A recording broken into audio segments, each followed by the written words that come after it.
DraftKings defense analysis for the wild card round and taking a look at defenses this week. A couple guys in good spots. I mean, I think overall Vegas is pretty hinting at one game where, there's not going to be a lot of points scored.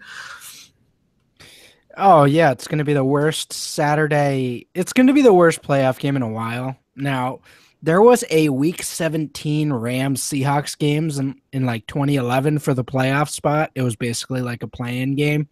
Neither of those teams deserved to be in the playoffs. I think the Seahawks ended up beating the Saints that year, but this is basically another rendition of that type of situation where the quarterbacks are just bad.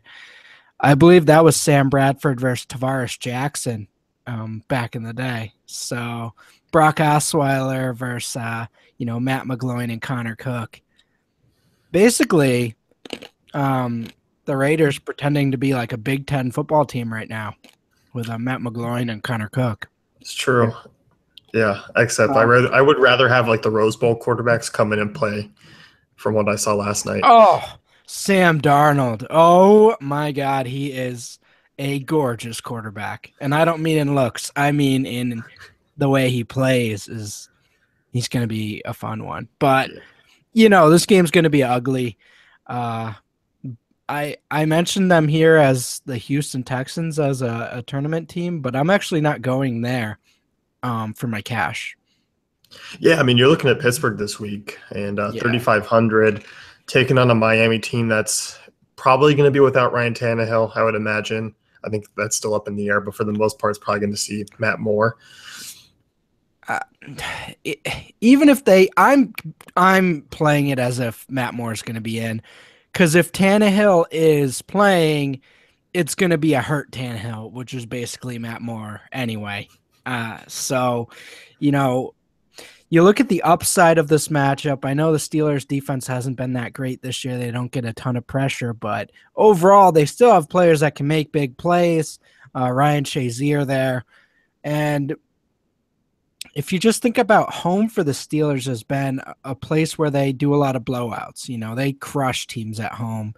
And the Dolphins are vulnerable enough to where if that running game isn't working early on, they could get smoked. And then, I could see Jarvis Landry really picking things up in garbage time, but at the same time, if you're putting Matt Moore in that type of situation consistently, how many interceptions is he going to throw when, the team's rushing 3 and got 8 guys in coverage? So I think things are going to average out for this Dolphins team. They just didn't play a very good schedule. I think they're kind of fluky. 10-point favorite at home. I mean, give me the Steelers, D. Yeah, I'm with you. I mean, I think Jarvis Landry, as you hinted at, is just kind of the only guy that I'm really on from that Dolphins side. So for the most part, I think Pittsburgh's a pretty safe option. GPP defense, you have the Seattle Seahawks, and I think people might kind of question it, but actually I don't, because I kind of like some Detroit guys, so I'm not really necessarily on Seattle this week. Fair enough.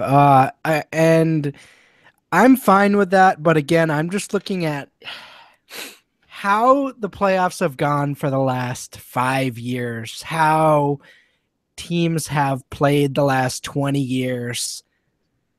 The Lions just they aren't a good playoff team, even in this recent stretch, even with Calvin Johnson. They don't have much playoff experience, and Seattle's there every single year. And I just have such a hard time envisioning a scenario where Detroit wins this game, kind of like against the Packers last week. I just don't see a scenario where this happens for them. And I'm sorry to say that.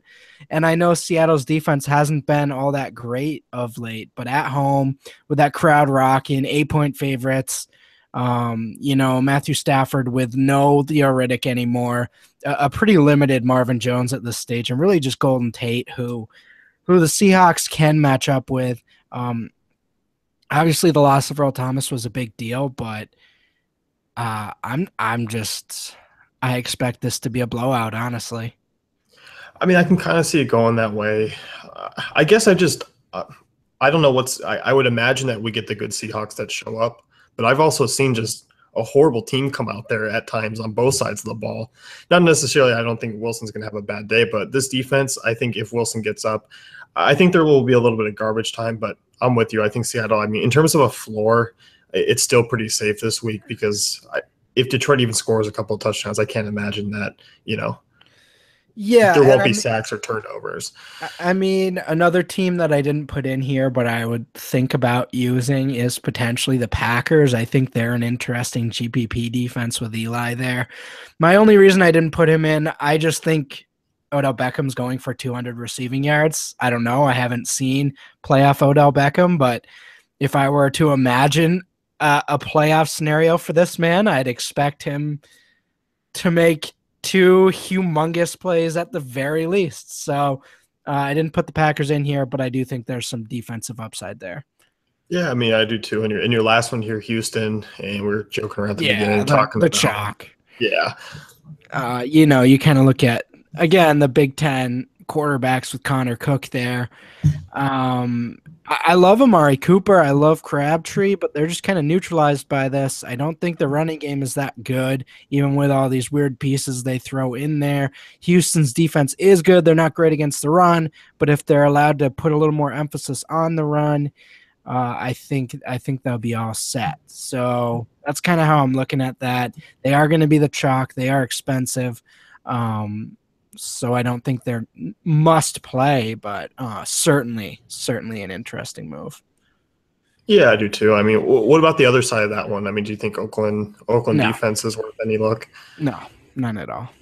Fair enough. Yeah. So I mean, really, outside of these three, maybe a Packers share, and that's about it. Yeah, and Rodgers is too hot. Any other matchup, I'd be looking at the Giants. I just can't. I just have too much confidence in Rodgers after the last month or so. So I just can't. Yeah, no, I'm definitely with you. These three are basically the teams that I'll be looking at this week as well. If you want to check out Russ's article, you can head on over to dayfantasycafe.com, check that out, and be sure to check out the rest of our wildcard content.